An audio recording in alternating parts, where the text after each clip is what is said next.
Hello and welcome to my podcast. Do me a favor, subscribe to the Keim Report, wherever you get your podcast. You're watching on YouTube, hit that like button, hit that subscribe button. You can find us there as part of Ampire Media. That's Ampire.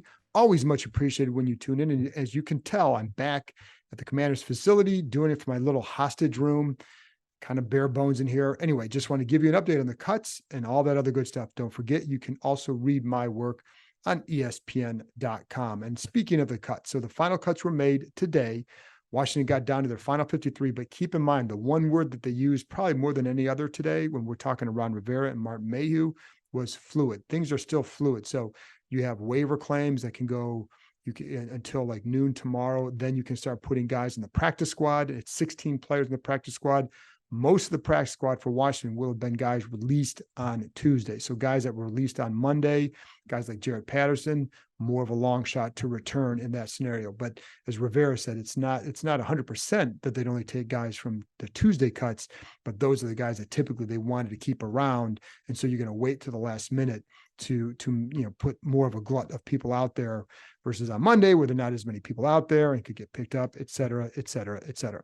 Anyway, also, so I'm going to get into all the cuts and at least some of the surprises, some talk on Sam Howell that I found somewhat interesting, and go from there. And also keep in mind one of the moves Monday, was offensive lineman Braden Daniels going on IR. He suffered a torn rotator cuff in the preseason finale against the Bengals.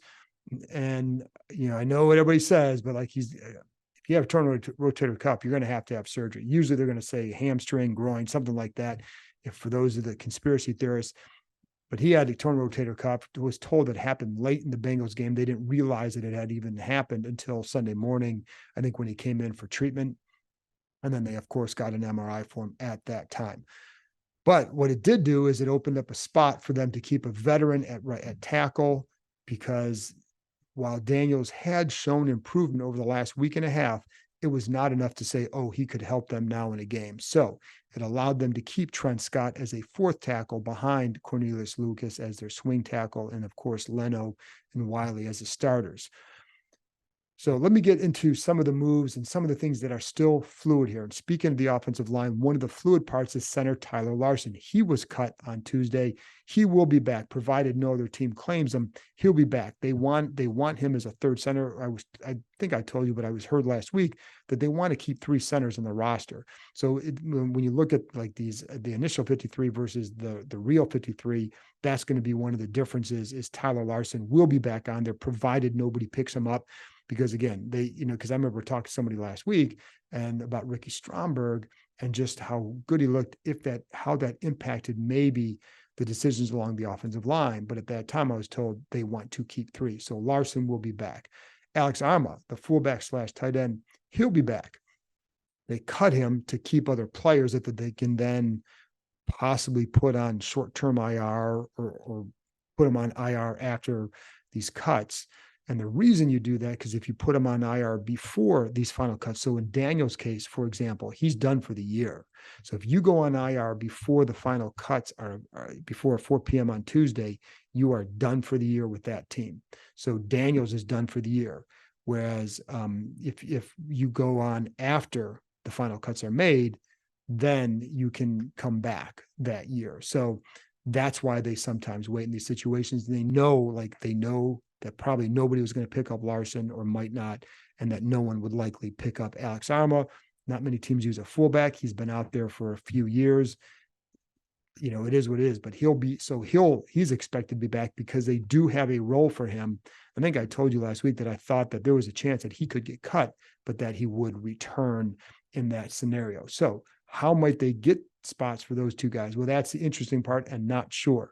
Somebody asked, I think it was Matthew Paris, asked Ron Rivera about with Fedarian Mathis. We haven't seen him in a few weeks because of calf injury. Would he be a candidate to go on IR? And all he would say is it's fluid. So, that's what you can do. But there will be a couple more roster moves with guys on the roster. I know Dax Milne, for example, was dealing with a groin issue throughout camp.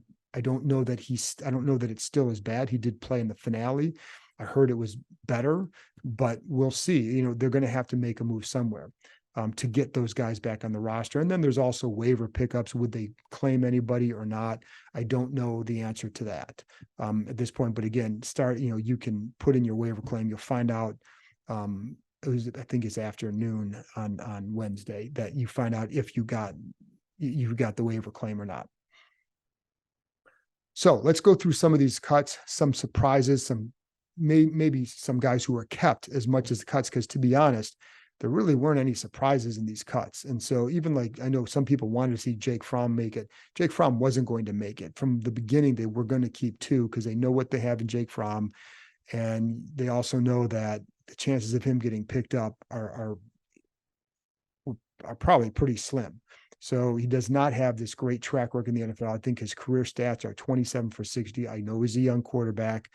I know he looked good in the preseason for who he was facing, but they were never going to go with him I know some people thought, he outplayed. He didn't.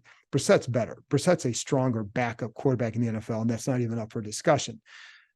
But again, no matter what he did, he was not going to make it because they knew they could probably get him through waivers and put him back on the practice squad. And there you go. And for those asking about the third quarterback on game days, the third quarterback has to be on the active roster to count toward that third quarterback on a Sunday where they then would not count toward the game day roster. So in other words, if you have 3 quarterbacks on your 53-man roster, you can then have 3 up on Sunday, and the third quarterback would not count toward the 46 game day roster.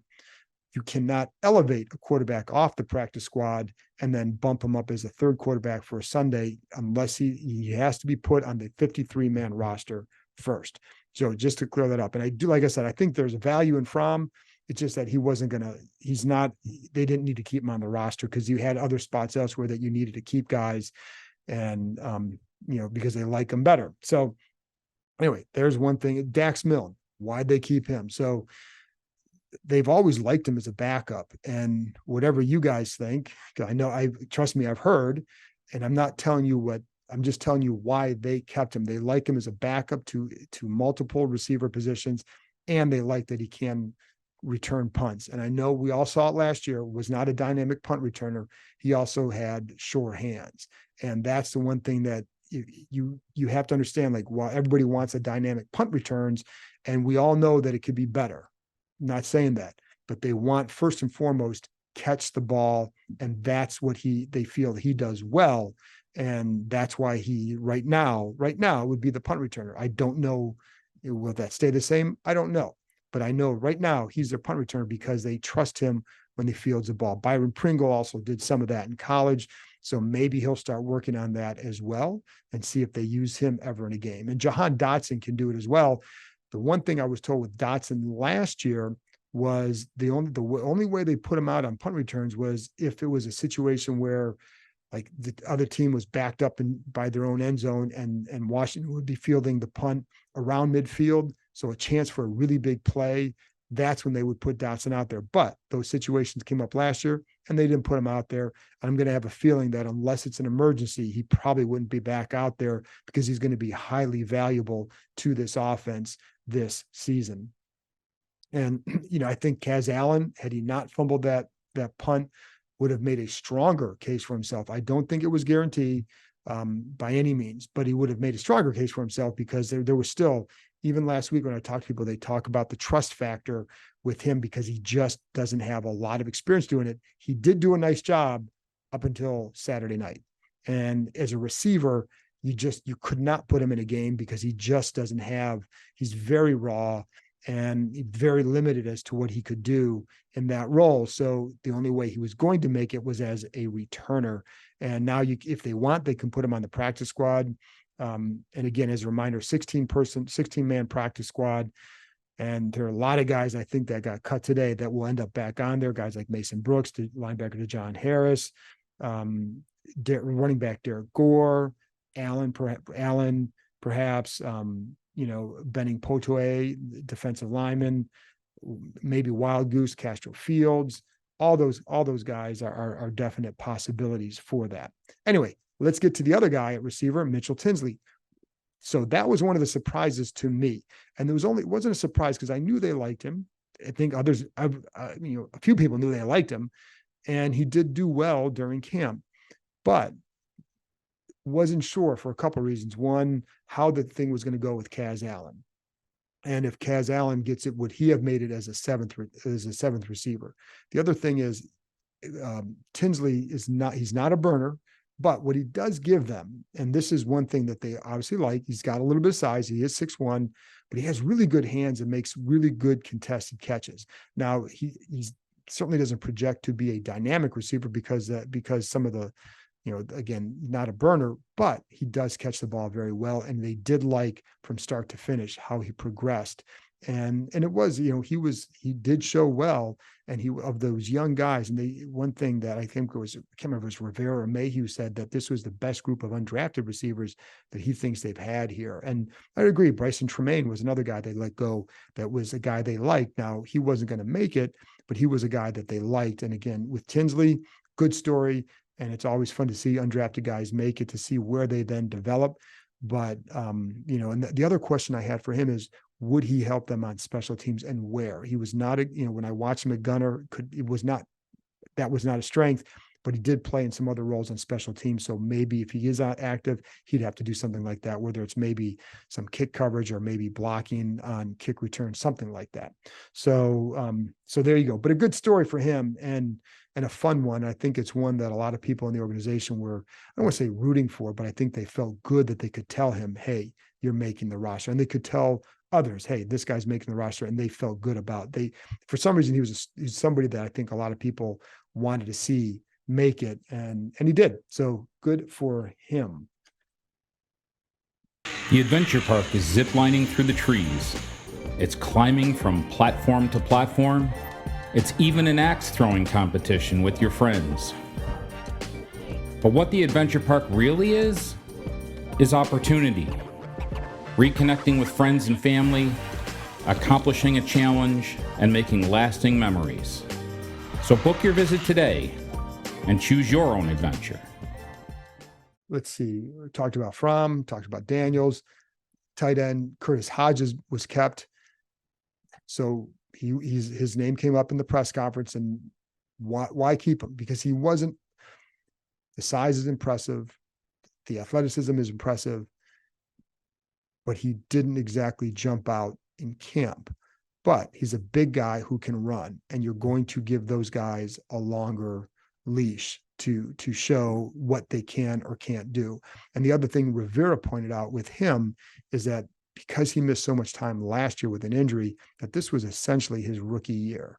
So they felt like he had made enough progress that, okay, if you consider it like that they want to see where he goes from here. Now, does he stay on the 53? I don't know, but that's why they kept him. And it's also a position where, listen, if Armani Rogers is here, then Hodges would have been cut, because unless you kept all five, which I would have been surprised by.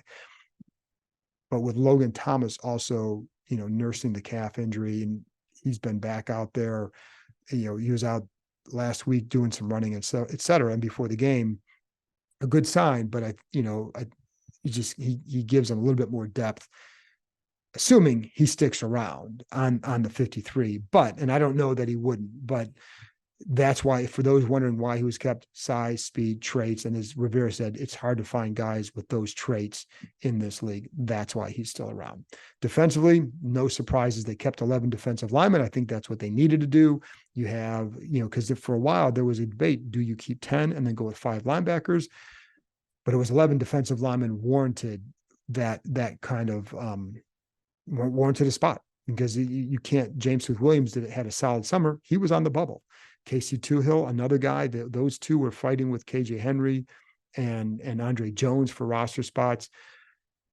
One of those may have gone, and they've been very reluctant to cut their draft picks, as we see, because they all made it once again with Daniels on IR. So, but Jones is the one who flashed. KJ Henry is more of a bull rusher type. Didn't flash a whole lot, but he showed some strength. But he's a guy that you can he'll be inactive every week. James Smith-Williams did a nice job, showed that they moved him inside a little bit on some pass rush situations, much like what they do with F.A. Obata.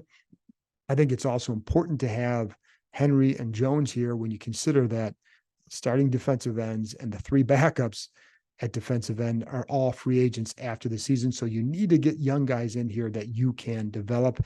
And that's what they have in those two. And then with a linebacker, you have four. Some of the need for that is lessened by the versatility of the secondary and what they can do. Guys like Cam Curl, the hybrid safety linebacker role. But DeJohn Harris is a guy that I think they'll bring back and keep around just in case you need that fifth guy at some point. And some of that's going to be honest, is going to depend on Jamin Davis's situation. He's going back to court on Thursday. It's 1:00 Thursday Eastern time. Then we'll likely find out what the punishment is for him if he has to serve jail time for the reckless driving charge in Loudoun County. And, and then if he has to serve how much time, when, all that stuff. So, I don't know that who knows? We'll find out Thursday. That's all I'll say. Finally, let's get to Sam Howell. So Albert Breer wrote a story for SI talking to Ron Rivera about Howell, and we've all written this, and I've written a number of stories about Howell over the last 6 months about why they like him, when they like him, et cetera. But it kind of raised a little bit of drew some attention with some of the comments in there about how Rivera says he wished he had seen him earlier. Well, let's add some context here. So, and Rivera was asked about that again today. He said, yeah, this is in hindsight, that what you know about Howell now versus what you knew then is a lot different. At the time, here's what I knew at the time, and then subsequent conversations, that at the time, what they wanted to see and what Rivera wanted to see was Howell get some work before the end of the season, because he did want to see, because they did see some improvement, and he would ask the offensive coaches, and to be honest, they were telling him he's not ready. Well, Rivera wanted to see him against Houston, and it would have been as a backup, just coming. It was the desire going into that game was get ahead enough that this kid could go in there and get maybe a quarter or so to show where is he at in his development. Had they been able to do that, then you may have seen something play out differently down the stretch. But when you go into a must-win game against the Browns and you have Wentz coming off a better showing, albeit in 2 series against the Niners in a backup role, the choice would be Wentz or Heineke. To roll the dice with the rookie at that point would have been extremely ballsy. And, so that's why I say a lot of this is in hindsight, but there was a desire to see him play, because I think if they had seen him play against Houston, then maybe a decision is made differently before the Browns game or even in the Niners game about how they handle that and who then plays. I think the other key is, though, they do feel really good about where Howell's at, and they should. The kid has shown nothing to say that, oh, this is going to be a disaster. I haven't talked to anybody who feels that way. Even people who cover the team, I don't talk to anybody who feels that way. Like, this kid can't play. What are they looking at? It's the opposite. And it's funny because like the national media felt like in the offseason, a lot of it was they really going with Sam Howell. Now it's almost like, hey, Sam Howell, right? He's the guy. And, and it's their job, and they're not here every day, and they don't see it. They don't talk to everybody here every day. So it was a bit of a surprise nationally. I think now people are starting to catch up and see, oh, maybe this kid can actually play. So I think we're going to see that this year, but it's also the confidence in the organization and the players, coaches. There's as much confidence in this one guy at that position as there has been since Alex Smith was here in 2018. The years subsequent, 19, 20, 21, 22, not the same, just not the same. But I think there's more unification on, yes, he is the guy. Yes, he's the one who should be playing. Yes, we believe in him. I think that part is a little bit different. Now, have they done enough in other areas? We haven't talked about the offensive line, enough, but that's the big question. And I think they feel good about it. Whether or not it plays out that way, well, we'll see, because I do think the only thing I've been saying is it's better than last year, and it is. And, so all the metrics that people want to use, it's better than last year. The question is, how much better? And is it good enough? That's what it's hard to answer. And I still go back to, there's still some unanswered questions with it. How is the scheme going to impact how the line plays and the play calling and setting plays up, and the RPOs designed to cause hesitation by defensive linemen? How will using a fullback impact the run game? How, all that stuff. And so that's all going to play into the effectiveness of the line when it comes to protection, et cetera. I did like the run blocking. I thought the run blocking wasn't bad. So I think if they can establish that and be effective with that, then they have a chance to do some more things off of that. I would like to see the screen game be better. I think there were some times where like there were some screens available that just weren't blocked well enough. And that's, that's getting athletic guys in space, but that's why they have Sadiq Charles out there. That's why he's starting at left guard over Chris Paul. And, he's got to show that he can be durable and stay healthy. And it's funny because Martin Mayhew said he felt like this was Charles's best camp. I don't think that's a big stretch to say that, because the other camps he's usually injured too much. So this is the first time he did miss time this camp. So he's got to stay healthy to show that he's actually deserving of being that guy. And, but if he can, it gives them a more athletic guard than they would have with Chris Paul. But the bottom line is, and they do feel that this is the best situation they've had for a young quarterback, certainly in Rivera's term. When you look at skill players, receivers should be very good. I like the running backs. I really like what I think Brian Robinson can do. I think people underestimate just the impact of that whole shooting on his health and his game last year. And if they think that that's exactly what he is, or even at the end, I think the kid can do better, and I think he will. So, and I like Rodriguez. I think Gibson can still help him in the pass game.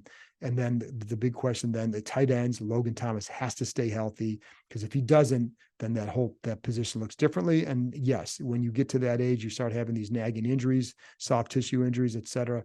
That becomes a concern, at least, a question like, what's the durability going to look like? Because he's got to be out there for an extended time for, I think, this offense to do what it needs to do. And then the line has to produce. Anyway, that's it from me. I will be back on Thursday night or Friday morning with Sam Fortier from the Washington Post. We're going to start taking a look at the roster, looking forward, looking to the opener. Enough of all the speculation about cuts. I'm drained by it, folks, and I'm sure you are tired of hearing about it. But we'll start looking ahead to the season, and I'm going to have Logan Paulson on soon as well.